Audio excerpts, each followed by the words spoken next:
Hey everyone, welcome to another edition of Collateral Nation. I just love our Wednesday mornings because I can actually do my walking pad while I am broadcasting with my good friend Kevin, who's the author of multiple books on training for PAD. He just released his brand new one available on Amazon, so make sure you do look up Kevin Thomas Morgan and peripheral artery disease on Amazon and check out his new guide. It's amazing. Um, we also have quite a few friends here in the studio audience. And especially, Kevin, what do you say we kick things off with hearing about our friend Mike and his 13K? You know, we kicked off Pad Awareness Month just challenging everyone to get to a 5K by the end of the month. Didn't matter how fast they were walking and how many times they had to stop, but we wanted to see them, come September 30th to a 5K. Well, mid-month, and our friend Mike here is already doing a 13K. And guess what? I have pictures. I I saw him. have I pictures. saw him line dancing. I was impressed. Did you? Yeah. Can you tell See us if I about can it? pull up. Oh, there we are. There we are. Oh, thanks. So I want to hear a little bit about all of the what we're seeing. There's Jordy. We love Jordy. It was We love Jordy. absolutely, it was an absolutely amazing day. I was, um, I was a little bit concerned when we first got there. We had to get up at 2 a.m. in the morning to get there because Oh my goodness. we had to register for 6 a.m. and it was a 3-hour drive from home. Um, when I got there though, it was a wait for an hour or two before the race started, and my feet went a little bit cold. So I started Mm. kind of freaking out because it was cold out as well. It wasn't, the sun hadn't come up yet, and it was. Yeah, I could see So that. Look at that. that's it. Yeah, it was a great day. It was really a great day. So are you I wearing those wool socks that Kevin talks about? No, but I had two pairs of socks on, and I put some heated insoles in my shoes. Um, but I don't know what was wrong with them. They were either not working or they were just uncomfortable to walk in. So about maybe 2/3 of the way in, I ended up taking them out. And Geordie put them in his shoes because there was no place to put any litter He's such a on the team bridge. player. He's such Yeah. a team player. Um, What's having the perfect partner means. I love it. yeah. Yeah. So So is this the bridge? this is the bridge. Yeah, it's 13.1 kilometer bridge that it's over the ocean, and it goes from New Brunswick to Prince Edward Island in Canada. Um, so yeah, it was pretty impressive, and I actually saw as well, Kevin, just so you know, a guy that was actually running it, but he was running on his tiptoes, so he wasn't getting the impact on his heels when Right. he was running. And I instantly just thought of you straight away as soon as I seen this guy running on his toes. It was Yeah, pretty good. yeah, I'll tear up his Achilles tendons instead. But that's another story. Did you go? Yeah. Did you go to the Anne Frank house? Is not Anne Frank. There's Anne of Green Jordy. Gables house. Anne of Green Gables. No, but I've been there before. I've Okay. done the tour. I've done the tour there before a couple of years ago.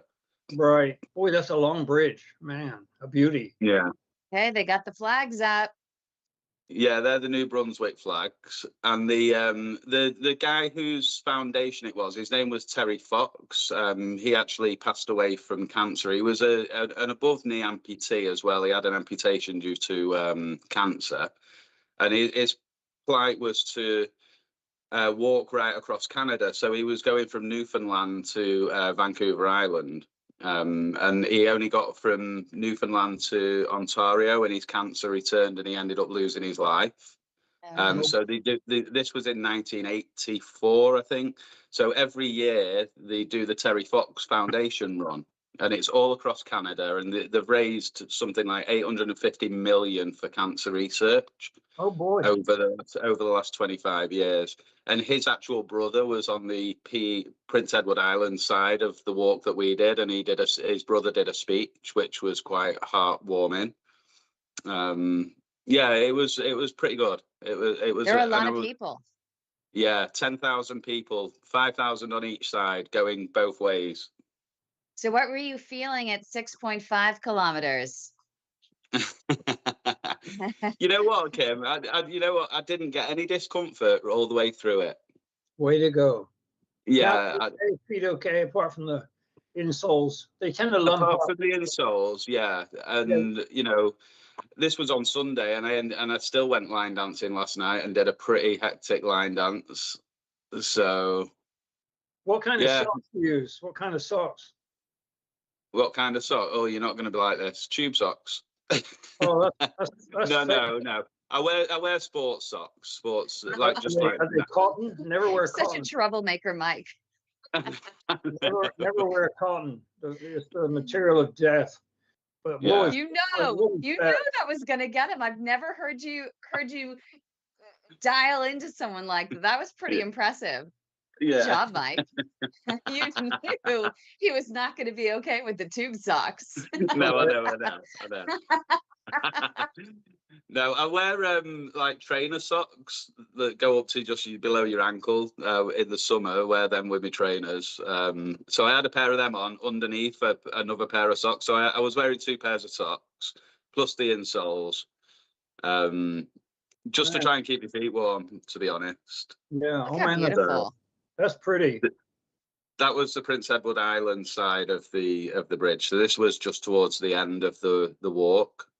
I was quite chuffed when we got to the 10K mark. I was quite pleased with that. And then obviously I was pleased to finish the whole entire thing as well. You know, it was a great day. The sun was shining. I burnt my face, burnt my head because of the sun. But no, it was totally worth it. And we made $800 as well for the charity between us.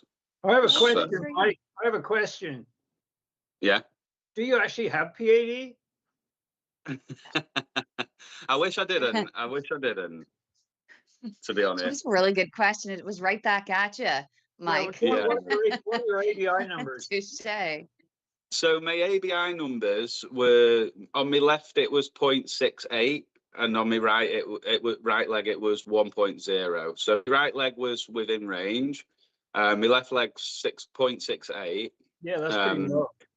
I've got a repeat of my ABI this coming Friday as well. My podiatrist is going to do an ABI just to see whether I've improved any this Friday. So Okay, should we take guesses on numbers? I'm thinking 0.885. I'm thinking that there's going to be that much improvement. I'm thinking really, that there are going to be collaterals in there. I'm hoping so. Fingers crossed. I really am hoping so. But I'm still worried about my feet going cold, and they're a little bit sore sometimes. Like when I'm laid down in bed, like watching telly or something, they feel fine. But then as soon as I stand up to like go to the bathroom or something, I just get this kind of pain in my heels. It's not unbearable, but it's uncomfortable, and it just kind of lasts for about 30 seconds or so. Yes. Mike, that's more likely coming from your hips, not the P.A.D. Really? Yeah, your hips will tighten up and cause heel pain. I get that. And as long as I get my hips moving. So if you move your hips around, see if that helps. Do part of the P.A.D 100, see if that helps. Do whatever helps and let us know. But heel pain often comes as projection from misalignment or tightness of muscles in your hips. I have no doubt about that. And it's worth a try. Yeah, no, thank you. Thank you. And all you gotta do is just move your hips around a bit. Usually hip rotators, lateral hip rotators. Anyway. Right, okay. Well, thank you for that. You did well, man. That's great. I want to see you with a medal. Yeah, we didn't get a medal because there was that many people that were going from either side that they didn't do medals. I got a certificate though. I'll just well, let's see that. You got to send it to me, Mike, because they can't see it on. See if anyone wants to actually join. See, it says finish it. Oh, if anyone wants to see that, they have to join our live studio audience. So make sure to message info at padhelp.org and say, I want to be in the know. I want to be right there in the live studio audience. I don't just want to hear Mike. I want to see Mike. I want to see that certificate. And my don't God. forget to like the video and subscribe to our channel. Click that little notification button for a great content like this every single week. Great conversations with our friends with PAD, hearing about their great milestones. Mike, in particular, doing a 13K. Incredible, Mike. I'm curious how fast you were walking. Were you walking pretty conservatively, or do you think you were walking at a pretty nice clip? We were walking at quite a nice pace. So I think that Ooh. because Geordie's a letter carrier as well, so he used to be, so he's got kind of the speed walk anyway. And I was actually struggling to keep up with Geordie at some points on it. So yeah, and we did 13K in 2 hours and 15 minutes. So That's pretty good. yeah, That's good. yeah, I was quite impressed by that. You know, Kevin, we always say there are a lot of people that are looking for, and I think we even had Dr. Christina on that we was talking before about creating PAD groups to motivate each other to walk. And one of the concerns that you and I talked about with Chris was the fact that you're actually better off not walking with people who have PAD, but walking with people who don't have PAD, because it forces you to try and keep up. It forces you to push through the claudication because you want to keep up with your friends. And also, if they walk a little slower, it's not going to hurt them. But if you walk with someone else who has PAD and they're having to stop more than you, then you're not getting the maximum benefit of your walk. So find a regular walking group. We have Douglas, who joins us a lot here in the Collateral Nation, and he joined a 5K group on Mondays, and they always pair him with a regular walker so that he can try and rise and push through the pain and walk as much and as fast as you possibly can. So just curious your thoughts on that, Kevin, because it seems like for Mike, that really has helped him, having his partner who is a letter carrier who could walk at a pretty good pace, and Mike had to try and keep up, and he did. Yeah. He made it. And Wanda says, "Great job, Mike. Now get Thanks, back to work." Wanda. Yeah, no, I agree. You need to have reasonable matching like we did in Ironman training. We'd match based on lactate thresholds. So you don't want to go with someone who's really slow or really fast. But it's tricky to find somebody. So if you know somebody, who's close to your pace, it does help. And another thing is if it starts to hurt, talking often helps with pain. It distracts you.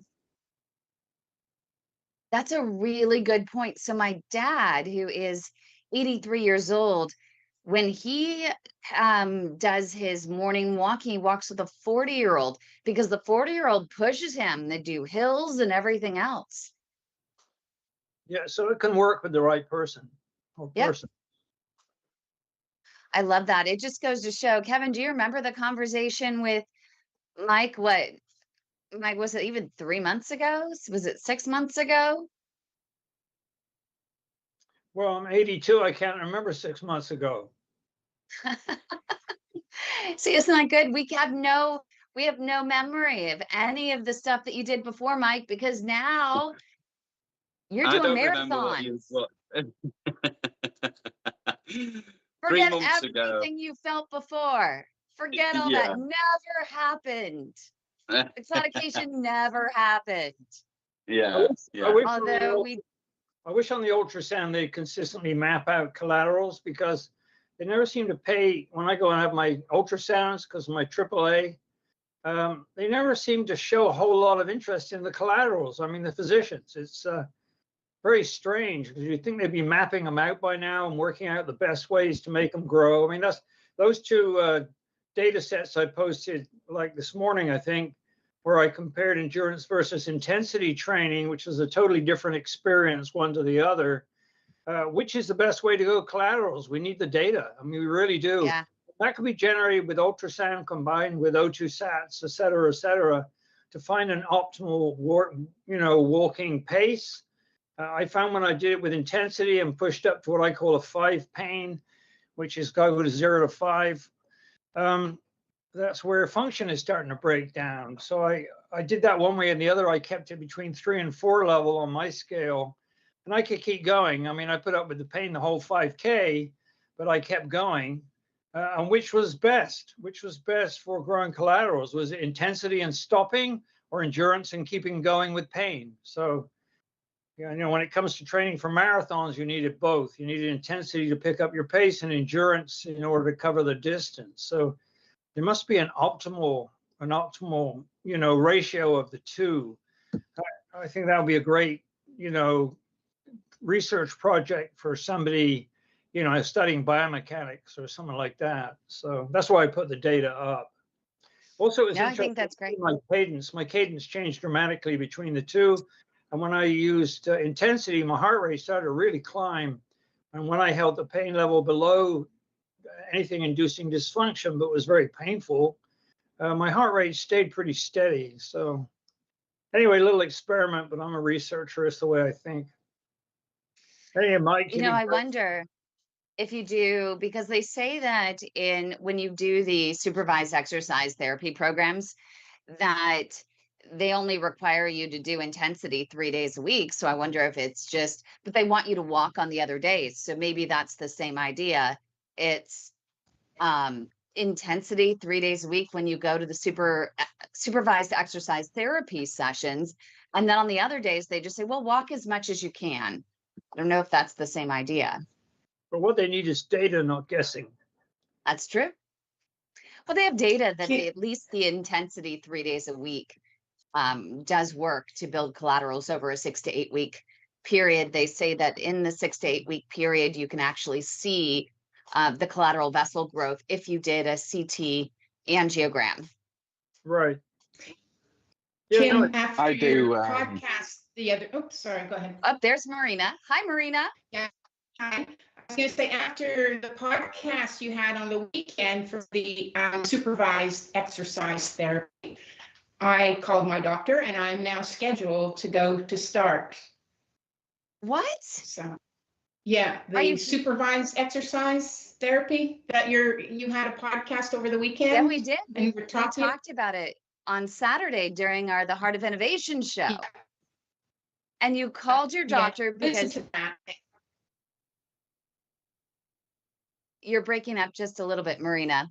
Yeah, it's not my Sorry. computer. There you go. Okay, now you're back. So you watched this show. We talked about a supervised exercise therapy program that's here in Northern California. And you called your surgeon. North Carolina. Where did I just say you were? Yes. No, go ahead, sorry. Where did I say you were? I thought I said North Carolina. In Northern California. That's a north. Well, this doctor is in Northern California. Sorry about that. The one that we honored having one of the best walking programs. So you in North Carolina went to your vascular surgeon who was telling you there's probably nothing more they could do to open up those stents. And the next step would be bypass surgery. And you're like, no, I'm now inspired. I want to learn to walk better. So you called up the doctor. I bet this was music to his ears. And you're starting a supervised exercise therapy program. Yes. That's incredible. So Yes. it's in person. Is it at UNC? Yes. Oh, no way. They have one there? Yes. So can I ask a question then? This would be my logical question, and not to rub it in with him, but why didn't he offer it to you? Here's my problem. If they have it, why aren't they offering it? I have the same thought, Kim. And it gets me very annoyed because I had doctors for 9 months not telling me about walking, and I had all those procedures. And now this one, which I thought was much more communicative with me, again, it's in the same office, so I didn't go there. I thought, let me just get in and then I can talk to him in person next time about that. Well, my vascular surgeon's at UNC, Mark Farber, a great surgeon, but he shows absolutely no interest in what we're doing. I think really? Troy's so busy. This doctor, he's new to me. I've only seen him. Yeah. This doctor, he gave me, Kim's website. He gave me So he's about walking, doctor. you know, but I was Good very doctor. surprised. Well, he's ahead of the crowd. Didn't recommend. Yeah, You're breaking up a little bit, Marina. I'm sorry, it's my computer. So So anyway, I'm hopeful because I want to be like Mike and walk. I can only do about 50 meters right now. I love it. So you're Wasn't there a slogan? I want to be like Mike. Wasn't that Michael Jordan? I want to be like Mike. Yay. That's gonna Thanks, be our new Marina. slogan. Nice to see you, Marina, as well. It's gonna be a good new that's gonna be a good new version of I want to be like Mike. It's gonna be our version of I want to be like Mike. He suggests you That's could turn cool. off your camera, and it might improve the audio. I agree with that. So bandwidth. Try turning off the Yeah. camera and keep the audio because you're breaking up. There you go, Marina. That might Say Is that something. and for better? those. Yep, that's better. Okay. Where are you in So- North Carolina, Marina? In just outside Raleigh and Cary. Yeah, I'm in Carver, North Carolina, Oh, are you? I'm gonna get Okay, to- you're right next door. right I next can't door. wait to meet you both very soon. I go to UNC and endovascular. Small world. Yeah, UNC has I'm a great sorry. program. Can Kevin? You broke up. Which UNC? Do you go to Chapel Hill? Chapel Hill, yeah. Yeah, that's where I go now too. Do you go to Mark Farber's endovascular unit? I have Dr. Ben Rashid. I don't know. He's a vascular surgeon in the vascular group. Yeah. Mark But I don't- Farber's the head of that group. I used to go to Joe Fulton, and now I see Mark Farber. But I went there because of my aneurysm. I have a 6.9 AAA, which I found in 2010, fortunately. But that's another story. P.A.D. is worse than AAA. I'll tell you that. I mean, with AAA, you're either dead or you're not. With P.A.D., you're in pain for the rest of your life, and you got to fight. That's the Yeah. deal. Anyway, nice to meet you, Marina. Nice to meet you too. Can I ask a question while I have the audio? Of course. So we're building these collaterals. Is it once they're built, they're there for life? No, they'll disappear if you stop using them. Use it or lose it. Okay. Absolutely. It's the way it, you think you go to the weight room, your muscles get big, right? You stop going to the weight room, they go back to where they were. In fact, they turn to fat, which is worse, but that's another story. So no, I know if I don't exercise and train for just a few days, I feel the difference when I start out. But that's pretty normal. Just think about them like you would about muscle or anything else you're training. It's no different. They're cells reacting to load. Well, I was Yeah, really I've been hoping for a worried different about this. answer, Kevin. Yeah, Thanks for your I've been honesty, worrying about Marina. that as well. And the dog in again. Yeah, that's a little bit. They, your collateral network of vessels, they say, are always there. It's just a matter of if you're not using them, they're not going to wake up and give you that little extra oomph.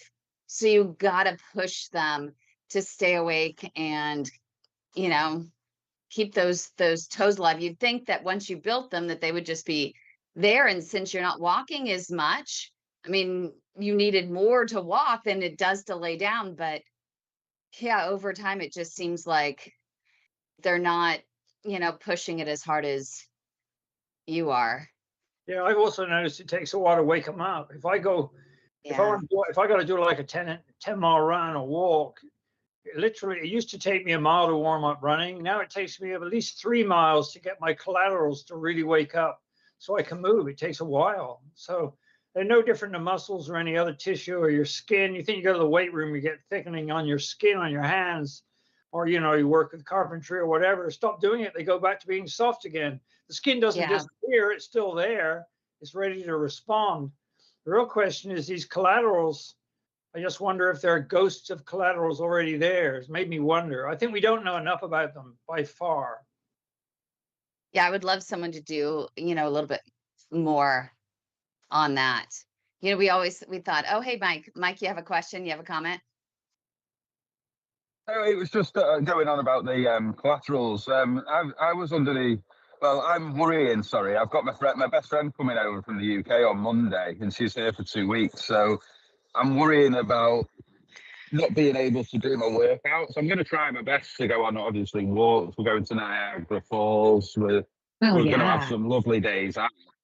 But I was just worrying about the collaterals, if I've built any, and whether they'll still be, you know, prominent when I start working out again in a couple of weeks. I did mention it to Dr. John Phillips a few weeks ago, and he said that I should be all right. He said that I should be okay as long as I just try and do as much as I can while I'm having a bit of a break, so to speak.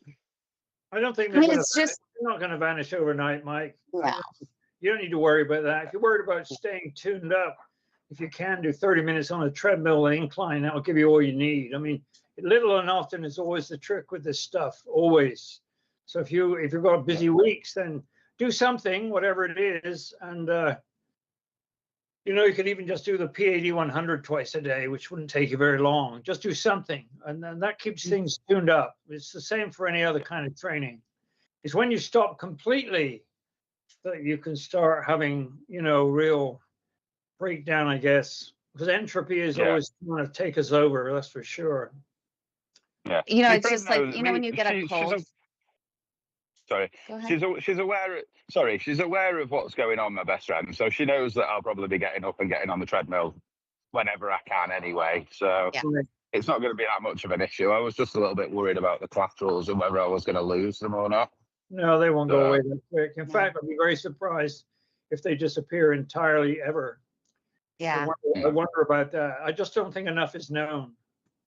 Yeah. There haven't been enough consistent studies. It's kind of surprising.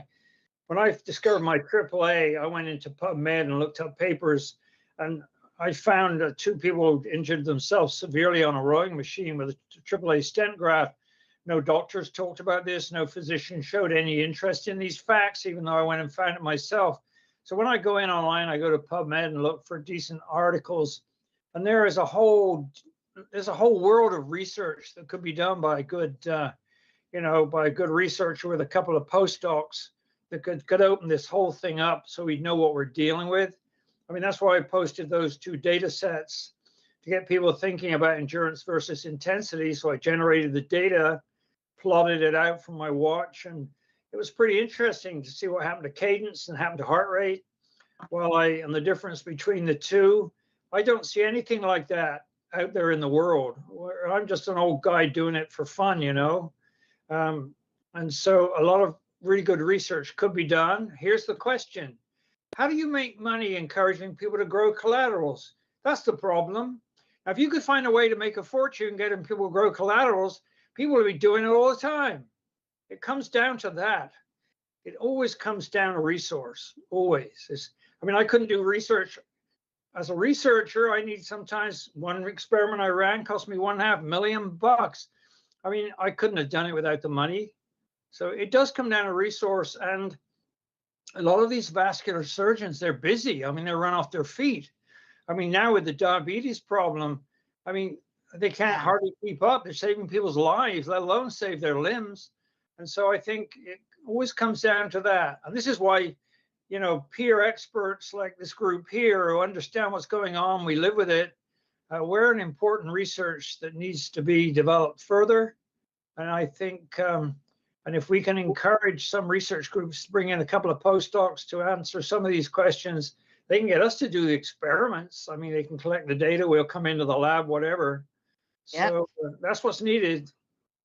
I think we're calling them us peer inspirations. Kim, compared to everyone else, we're experts, Kim. Because nobody's thinking about this stuff. The doctors don't even mention it, or hardly at all. Mark said to me, do 3 30-minute walks a week. And I thought, well, that's a joke. I developed P.A.D. while I was running marathons and full Ironman races. So clearly 3 30-minute walks a week was not just going out and get the groceries. What's he talking about? He's never shown any interest, and yet he heads up that group. And therein lies the problem. This is a social problem. It's the problem of the American medical system is not a health system. It is a sickness system. And until you're sick, you're not noticed. The real issue, I mean, I worked for pharma for 17 years. And I said, we need a Bell Labs approach to the problem of integrating surgery, pills, and lifestyle. And right now we have pills and surgery, and lifestyle gets lip service, and a lot of the techniques aren't paid by insurance. None of the stuff we talk about here is going to be covered by insurance. Anyone going to buy you a sports watch under insurance? No, but it could be the best tool there is. So it's a social problem. I'm not blaming anyone. I mean, you know, you always got to follow the money. I mean, that's just the nature of humans. The interesting thing is that there are these, you know, the supervised exercise therapy programs, and they have one that's remote that is a for-profit organization. So there's money in it for someone, and they're really trying to get that across. That's what we highlighted on Saturday, was this group that's using this app and trying to get this app rolled out, because it's stuff that people can use, you know, on their phone. The coaches show up remotely. But the problem that we have is that, and what we've experienced is that, it's great to have these supervised exercise therapy programs, but this is a lifestyle, life problem. And we find that after 12 weeks, okay, that's great, I don't have the coaches anymore. They're trying it for another 6 months to maintain connection with the patients, which I thought was innovative, just to see a follow-up each week would be helpful to extend the benefits these patients had in a 12-week program. In the Netherlands, I think it's a year that they follow these patients and have them in an exercise therapy program. But what happens after?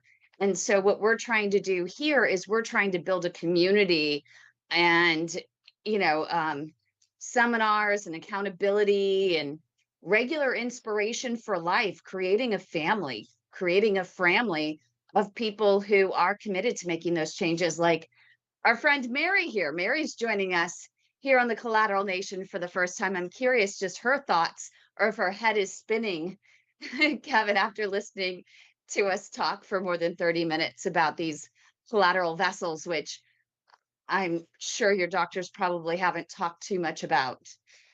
Yeah, I'm agreeing with a lot of this. Is that so? I had one vascular doctor recommend Chem to me, and I've gotten on. But in the several years that I've been dealing with this is the first contact of any of lifestyle connection that I've had, and it's a lot of it's been frustration on who to contact, what to do, what foods to eat, what exercises, how to sit.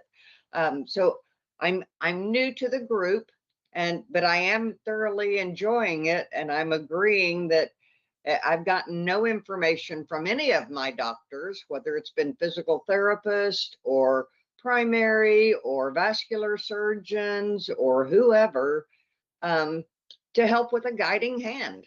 And I'm winging it on my own. And so thank you for letting me be a part of this group, because I am learning. I just am a little slower at processing, being the first week. So no, that's great, actually, Marianne.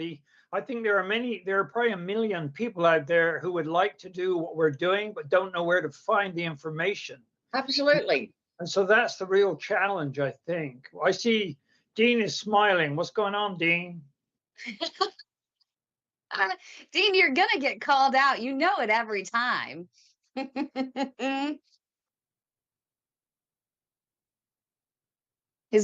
we go. He's unmuting.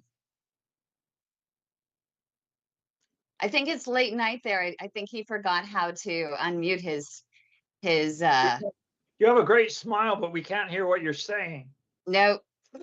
And those, again, who are in the live studio, audience can see everyone that's here. We Here have we a go. great live studio audience that's here, part of our Collateral Nation. But make sure if you are watching on YouTube, we have our YouTube producer, Joshua, who's there. He can include your comments, your questions. So bring them to us. And if you want to join our Collateral Nation in studio, you can email info at padhelp.org. I see we got Dean's mic working over there. Hi, Dean. Come on, Dean. Hi. Sorry. I was just saying I was actually enjoying the stories that you guys are telling, and it's I enjoy listening to you guys. Kim has got some great stuff that she shares a lot, and same with you, Kevin. Yeah, I like to laugh, so for me it's a good medicine for me. So I enjoy listening to you guys. I did recently wake up, I'm not gonna lie. So it's only 20 to 6 now in the evening. So Where I are sleep you? during the day. Where are you? I'm in South Africa. Yeah, I live in South Africa. Okay, I thought so. Do you have P.A.D? I do No. not, no. But they're working with a great Yes. group, Patient Pro Marketing, and they're helping to, so many patients get concerned about falling through the cracks with their doctor, right? And the problem is, okay, you lose track. They think they have a procedure. They think they're fine, even if they're having symptoms. They're afraid to call back to say, it's continuing. I don't think I have any options. And so Dean and his team are going to be following up with thousands of these patients who, need to get back in and get their ultrasounds done, because PAD is something that you need to stay on top of it, right, Dean? Yeah, absolutely. So a lot of the patients, like we were speaking, we spoke to, Doug yesterday as well. He mentioned that, that's one of the issues that he's having is that clinics are not reaching out, and actually following up with the patients themselves. And then they start slipping through the cracks and they don't get followed up on, and then they start losing faith, I guess, in the clinics and the doctors, because they feel like they're not getting the attention that they need. And so our role is to fill that gap so that we can stay on top of the patients at the clinic itself and constantly keep in touch with them and make sure that they're keeping on top of their goals, making sure that they're going to see the doctor all the time, following up with them. How's everything doing? How are you? How's the exercise program that you're going through with or following through with? And just making sure that they feel like they're actually heard and seen. I think that's the most important thing. And basically getting people back into the routine of checking or keeping on top of their health, because I think people are starting to forget about that, and they're just so used to dealing with the pain, and then they just become complacent, and then they don't do anything about it, and it gets worse to the point where they actually start, God forbid, lose a limb or two, and I think that's what we want to prevent with this program that we want to start running. So, Dean, are you a hospitalist or a physical therapist, or what's your background? That's the funny thing is I don't have any background in this type of industry at all. My background is in sales, right? So I've got many years in sales, but I grew an interest when I started at this company. We started doing other things like, genicular artery embolizations, fibroid embolizations, prostate embolizations, all kinds of plantar fascia embolization. So I started getting into that and learning off the ground. And eventually I was promoted and so that we're starting a department in P.A.D. This is something that I'm still new to, and hence why I'm joining all these meetings so that I can hear all your stories and basically just draw in as much information as I can so that I can give. This is really good because we really have a sales problem. We've got to reach people, and it's really difficult. And the medical profession sits between us and their patients. If they were sending their patients to groups like this, I think we could improve things dramatically. Okay, fine, we need to be trained. We need to not say the wrong thing, mustn't cuss online or whatever Kim keeps telling me not to do. But we do have a marketing problem. I mean, reaching the people is our biggest struggle. And Just in general interaction. Pardon? It's just in general interaction with our Yeah. healthcare providers. Yeah, and doing Yeah. it one-on-one, is so hard. I've advertised a talk about how to live with peripheral artery disease at a local coffee shop where I've given talks before. I advertised online. I put posters up, and around here, there's thousands of people with PAD, I bet you. Anyway, you know how many people came to my talk? Zero. It didn't matter how much I did to get the word out. It got nowhere. And it was like, what the hell's going on? And it's a marketing problem. As simple as Yeah. that. So you're in the right Well, job, Dean. We need people like you. yeah, I mean, And- but he has personal experiences in the medical system and things like that with family and such and friends that he's become, right, Dean, just passionate about the patient and about making sure that people are getting timely care. And I think that the passion is what it's all about. They're not here to give medical advice. We're not here to give medical advice. We have great doctors, and clinicians that are out there. We have them. They can give the medical advice. Let's just facilitate giving people a nudge to get the actual care they need, even if, as Dean knows, even if I have to drive an hour and a half to drive them myself. We're I'm going here to to get them there. I'm here to give medical advice to your animals, I guess, being a veterinarian. I love that. Well, all of us have our animals and we love our animals, and you walk 22 minutes more each day if you have a dog. So that's what a study said. We need another study.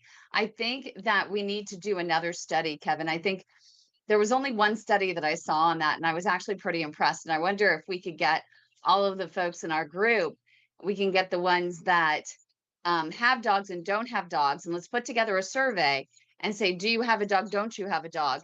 And let's see, and then how much they walk each day, and let's see if there's any difference. Yeah, That could be interesting. that'll If you have PAD and have a dog, do you walk more? Good question. I've Kevin, you're noticed on that it. when See, even Dean's nodding, Mike's nodding, Mary's nodding. I'm sure Marina's nodding. It's I that think I like motivation. that one. I got a dog to be able to walk more. And that Yeah. was the reason. I need a dog. I'm going to walk. This is before I knew I had PAD. And unfortunately, I can't walk him anymore. It's just, he needs to walk too much. So hopefully, like Mike, in a few months. And I was going to say on my end, I had two dogs, two Australian healers that I walked for 17 years. Wow. And unfortunately, I had to put my little girl down in May. And I haven't gotten a new dog since then because I want to freshen up my house to make a new start for me personally in my home. So what I have done is that I have in the process of redesigning my backyard, and I'm sitting out like I am right now, just watching the birds, the squirrels, and the hummingbirds.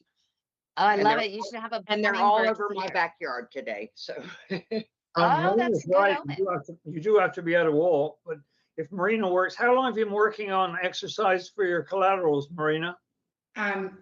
Just a little over 2 months. Oh man, you've just started. I mean, I've been fighting this for 10 years. Yeah, so You'd be amazed what you can do if you're patient and gently push it. You'd be quite surprised also if you cross train will help.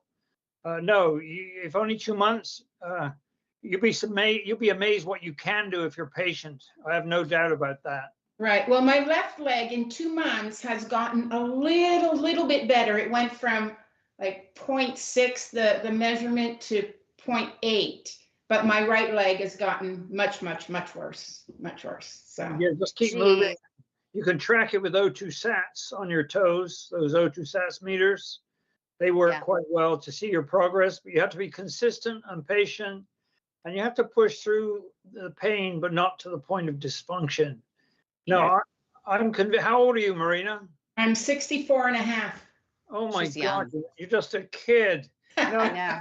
You want to, no, low 60s is, I ran Boston when I was 67. I mean, it's like, no, I wish I was God, those are the days. Anyway, Marina, you'd be surprised if you work at it. Have faith in yourself and the process, and you'll be quite amazed a year from now what you'll be telling us. I hope so. I hope so. Yeah, she's one of my those, hope- and I felt terrible, right, Marina? You ended up going to the doctor and they started doing procedures right away, and you didn't Yeah. know any different. Yeah, You didn't yeah. know that walking was the best medicine. And Yeah. Mary, you too? Yep. Yeah. Wow. Yeah, I had, I think, 6 or 7 stents in one leg and Wow. 5 in the other, and Oh. always told, oh, it's a piece of cake. You'll be good after this. You'll be good. You know, now had I known then what I know now, I would have said no. I would have said no. Well, my Let me vascular try surgeon walking. advised me against stents in below my knee, and fortunately, that was good advice. Yeah. With my training, it worked out okay. But now you can still grow those collaterals around the stents. The stents become increasingly unimportant as you build collaterals because you're bypassing them. Even if they clot up, it won't matter if you have good collateral population. So at 64, think of yourself as a youngster. I got nearly 20 years and I'm still doing it. And so, no, just keep going. Don't give up. Have faith in yourself and your body's ability to repair itself, because it's quite remarkable the adaptive nature of biological systems, of which you are one. I hope so. Thank you. I really appreciate the support, because I'm eager to walk. Even though I've never liked walking, I'm gonna love it now. We're going to make you love it. Yeah. You know why? Because you're going to come back and you're going to share with us all that you're doing, sharing the tips, listen to what the trainers are saying, and come back and share them with us. And for those who don't have the benefit of a supervised exercise therapy program, it'd be really interesting to hear what they're telling you, what you're actually teaching them. That would be really fun, because I'm sure you. No tube socks and a good sized toe box in your shoes. You don't want anything constricting your feet or your ankles or your legs. You don't want compression socks unless you have a problem with venous, venous insufficiency, in which case you might need mild suppression, compression. Yeah, no, study it, understand it, fix it. That's the deal. Just remember, did you ever see the movie The Martian, where the guy's on Mars? I liked what he said. In order to survive, he had to science the shit out of this. And that's what he did. And that's what we're doing, sitting right here, because we can't get what we need from the medical Leviathan. We're having to work it out for ourselves. So that's what we're doing. But I create data, but Kim never looks at it. No, I just saw it posted. I just saw it. It literally just popped up in my feed. So I have to. Girls before swine. I will look at it. I promise. Something that would be very helpful for me from the medical profession is, at UNC where I go, they put all the results, the test results, on the portal. Yeah. So, my other doctor, I didn't see anything, but this is, it's all, so I can go read it, the next day or the day after my test. It's all there. Yeah. And so yesterday I was looking at it, and it said, for my left leg, it said great toe pressure, and then the number. And I'm thinking, well, that number seems awfully low. How could it be great toe pressure? But what they're referring to was my great toe, not great toe pressure. Oh. You'll lose your little toe first. That's the last. The big toe is the last place to look. The first place I to look just is thought, the little toe. Yeah, someone should have told me, because I was going, great toe pressure, fantastic. And then why are you telling me I'm going to hurt at rest? So, while Kevin, while we have Mary here, and even, to benefit Dean, because Dean hasn't heard this is something that really helped Mike. People are probably wondering, well, what was the secret to not being able to walk much, 6 months ago, and then now suddenly you're walking a 13K. It was the things that he does in the meantime when you're not walking, and that is truly key. And then applying those same theories and techniques when you are walking. So Mary, this is a really good time to actually tune in as Kevin. I know, Kevin, you love repeating yourself, but I think it's important for people who are just tuning in. We always have new people. You salespeople like to repeat yourself. I'm a scientist. I don't like to say it twice. I couldn't even deal with undergrads. Oh my God. No, you're wrong about that. Sorry. But you do have to repeat yourself. But Josh said you got to tell people 9 times. And that president of yours, what was his name? Or now ours, I'm American. He said you got to tell people 20 times. One of the first presidents, he was a really brilliant guy. The guy with the kite and the lightning thing, where he worked out it was electricity in the sky. What's his name? Anyway, he wrote a really interesting post, an article on marketing and sales and how you have to tell people 20 times. And then when you watch advertisements, they're repeated over and over again. So yeah, I understand I have to repeat myself, Kim, but do I like it? No. So if you don't like to repeat yourself, well, you might have to repeat yourself just a little bit over here, but see, What? look at That was Lady Loretta walking in the mall. She said I could film. I just noticed she was using her whole body. This is just one of my videos. That's me pissed off in 2014. 2011, that was a picture of me finishing the Lake Placid Ironman with my AAA stent graft. In 2014, I took about 7 hours to finish a marathon. That's how much walking kept my P.A.D. at bay. Spreading your toes is important, and yoga toes help. That's Rebecca Amos Lawson, one of my body movement teachers. She was great. She taught me so much stuff about how to move. And it's out of there came my idea to turn my feet into remote blood pumping stations and the P.A.D. 100 exercise. And it really does work if you apply it. There's no doubt about it. So what are you putting all this stuff up for, Kim? It's embarrassing. Those are my feet. I took it down before we did the sea urchin, though. Oh, no, it's not a sea urchin. It's a medusa. It's a Medusa, but you made me take it down before we got to the best part. It's the Medusa. I didn't make you do anything. You're misreading. This is why you're having trouble with boyfriends. You're not understanding men.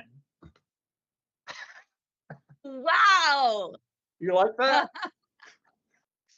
That's pretty good because I don't listen very well. That's probably true.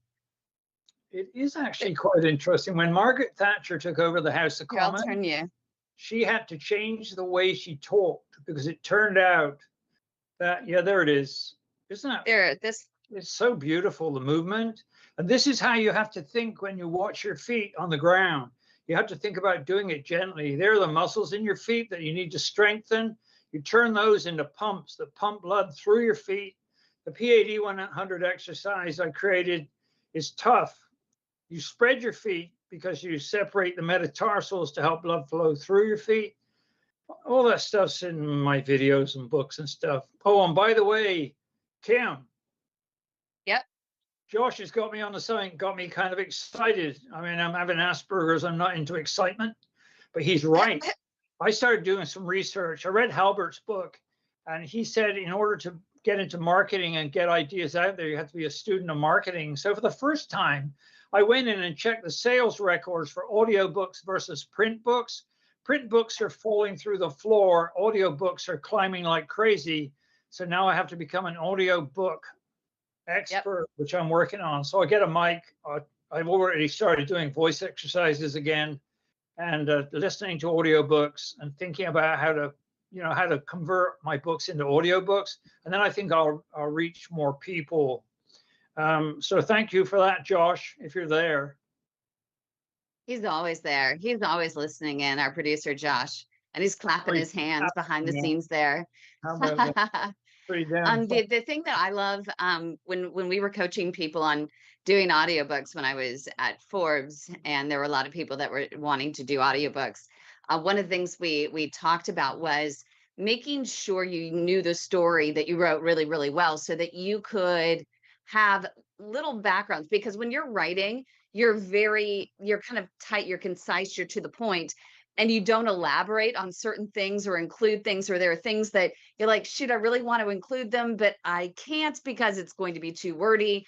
with the audiobook, people love the bonus of you ad-libbing, of you adding a little backstory, and that's actually the key to selling an audiobook. It's that little extra that you put in there. It's the Kevin Thomas Morgan personality that they're going to love. It's your little side humor that's going to be added in there just as you go along. So don't read it verbatim. Ad lib, add some extra value to it, create personality. If you're not enjoying the process of making the audiobook, neither will your listeners in hearing it. No, I agree with that. No, that's good advice. Let's see how I do. I mean, I've given hundreds and hundreds of lectures. I told all my students that scientific lecturing is basically show business. If you don't entertain them, they won't listen to you. And if they don't listen to you, they won't hear your message. Yeah. It has to be one message. It can't be 20 messages. And that worked. So I could get people to laugh or cry or whatever, you know, and then they would invite me to give more lectures. And I like That's giving amazing. I like giving lectures because I didn't have to talk to people. I mean, Well, one-on-one. I find one-on-one difficult, but that's another story. So anyway, that's what I'm going to do, Josh. I'm working on it.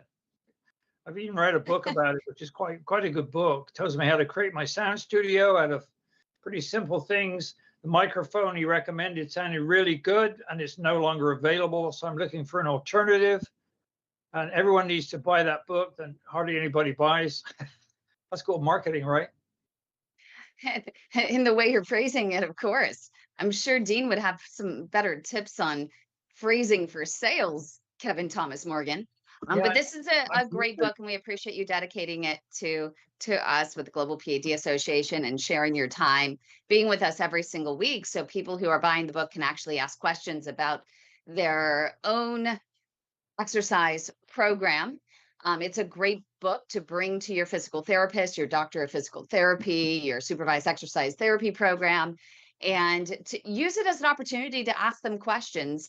You know, write notes in the margins, circle things, bring it on in and talk to your doctor about, you know, your workout program, because you might be surprised. They do, I hear, enjoy those conversations if a patient is prompting them. At least that's what they're saying now. The vascular surgeons actually really do like when the patients are sharing their progress with walking and have questions about walking as medicine, because it shows that you're trying to be the best partner in care. Can And I I'm make curious, a correction, Kim? I want to make a correction. I did not dedicate it to the P.A.D. Association. I dedicated it to you. thank you. You're the best, Honestly. Kevin. Well, I just think that you're amazing. I just love what you're doing, and I want to, you know, help support whatever, you know, you're doing, because you're helping so many people out there, including Mary. Mary got some additional information today, didn't you, Mary?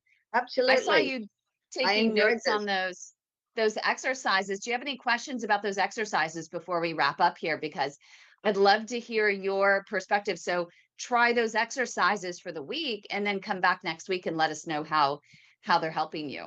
Right. My only issue right at the moment is that I did have a stent put in a week ago, so my foot is still swollen, so I can't put shoes on.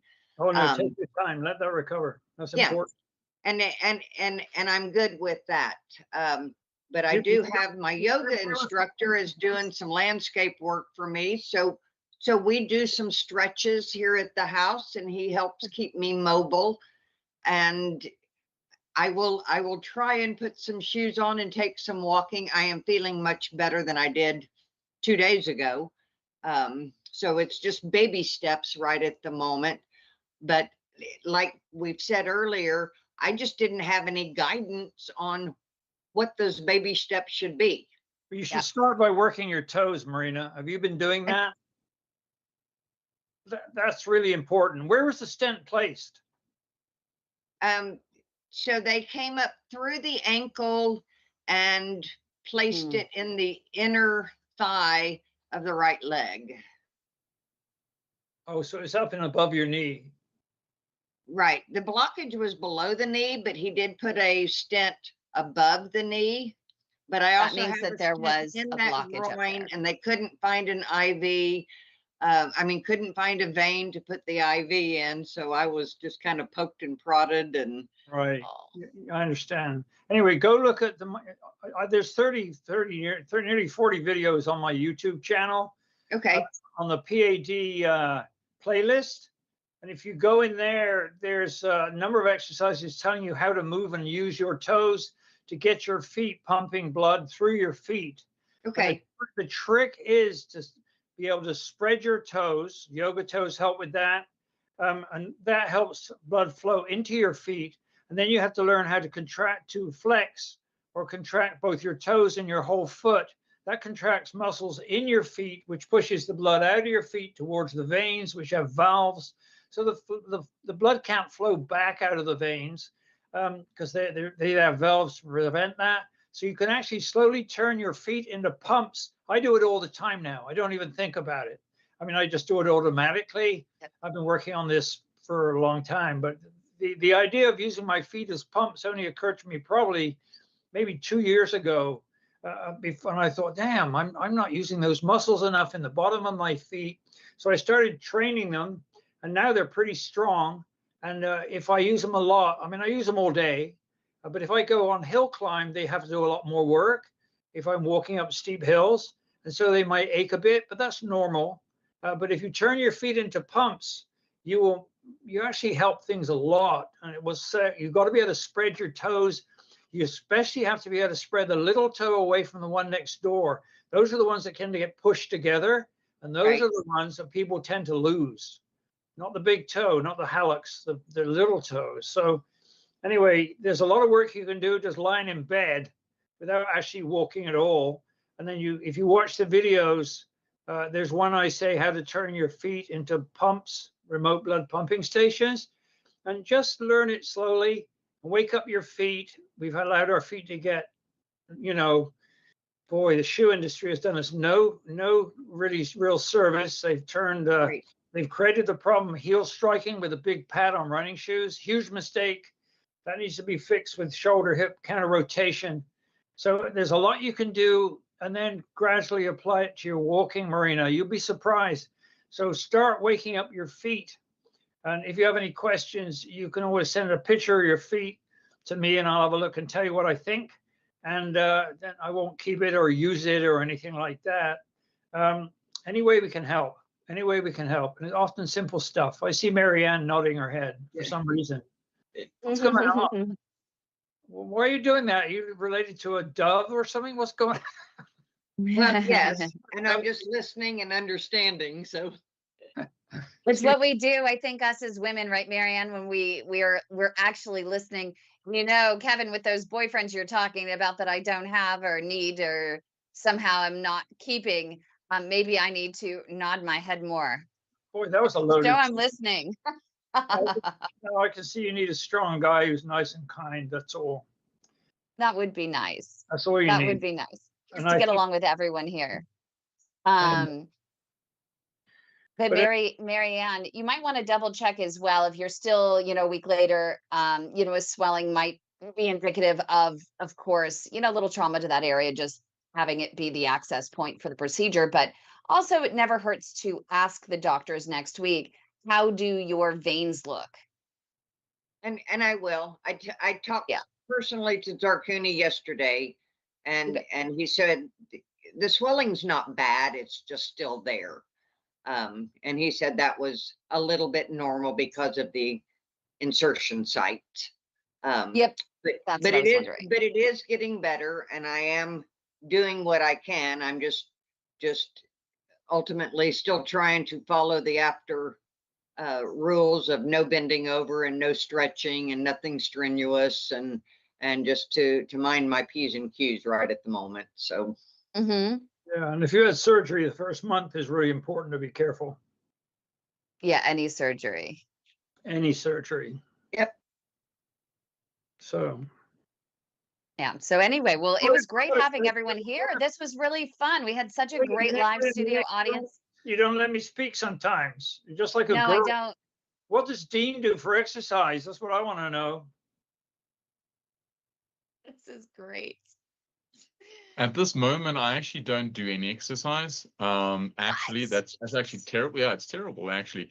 However, because of my work routine, I've actually started to start getting into something that I want to get done. I do have a bicycle in the house that I can actually, those ones that go Stationary. nowhere, pretty much. So So this is great. I see Kevin is chomping at the bit here. Oh, easy breezy, Kevin, with these exercises while he's on the phone, while he's on here. Now, every Wednesday, he is going to be doing these Collateral Nation calls on his stationary bike. And what can he do, Kevin, underneath his desk all day long? You can do the P.A.D 100 from time to time.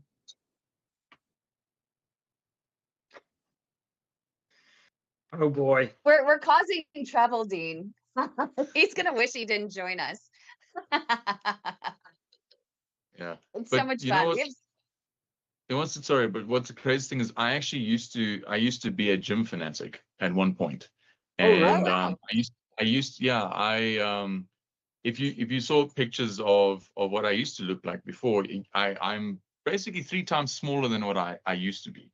But it's something that I love doing, literally five days a week, every day, and I miss it. I'm not gonna lie, I do miss it, and I have been making plans to get back into it again. I want to purchase an actual bicycle so that I can cycle to work. To the gym. So that's my my warm up routine from home to gym, warm up, and then get straight into basically getting into cardio and getting into that. So it's just about finding the right time with my schedule and getting it done. So I think that my biggest downfall is just being complacent and not actually putting myself out there to do it. So there's no excuse. At the end of the day, it's Dean, my health is my concern right now. Because talk is cheap, Dean. It is. I agree with you. It is. I won't deny that. So I've been saying that for a while now. We all do it. Dean, aren't you glad you joined us today? Absolutely. But now you have it. So every Wednesday, if you join us every Wednesday, we know, and every Wednesday at the very least, you're going to get in 60 minutes on your stationary bike. Because Mike, yeah, you can do it. Our friend Mike out here. Just do it. Is out walking still today. Your butt What'd gets you say, Kevin? His butt gets sore if he does it too much at once.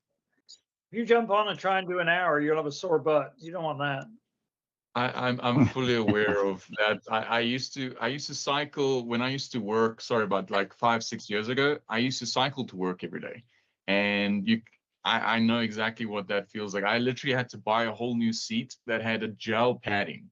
So it's like a special seat because it's so sore. I mean, after a while, your bum becomes bruised. I think it's more bruised from that.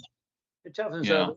You have to have a seat that's the correct width to fit and sit on your ischial tuberosities. Excuse me. And that takes the weight. Also, the harder you ride, the less weight there is. 2 packets of stickings, please. So it shifts to the quad. So anyway, that's another story.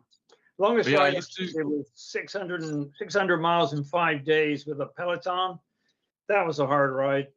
Wow. Over in California down Highway 1. But the bike is great. You just have to work up slowly. But if you haven't been riding for a while, you got to toughen your butt right up. Because it softens right up straight away. It's incredible. Yeah, it's going to be painful. And when I used to do that, I cycled 16 kilometers for 4 years every day. Yeah, it's a decent ride. Yeah, I did that in Scotland. And that was it was like this. Yeah. So I was very fit. Yeah, we'll get back to, how old are you? I'm 34. Oh my God, he's a fetus. Have you been born yet?